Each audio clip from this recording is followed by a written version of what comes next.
I put the train track together, and I have the train running around the track at the speed that I want it to run when everything is all set up.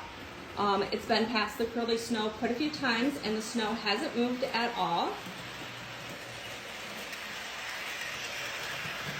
So I believe I'm good to use the curly snow to cover up the light cords on the front of the styrofoam.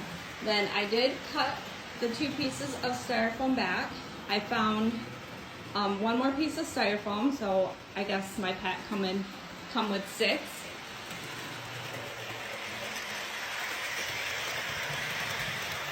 I thought that was pretty clumsy. So then I bought another table, so that's a 6-foot long table. It's a little over 2 foot wide. Then this table I've been using to store all of my extras, you know, the trees and stuff.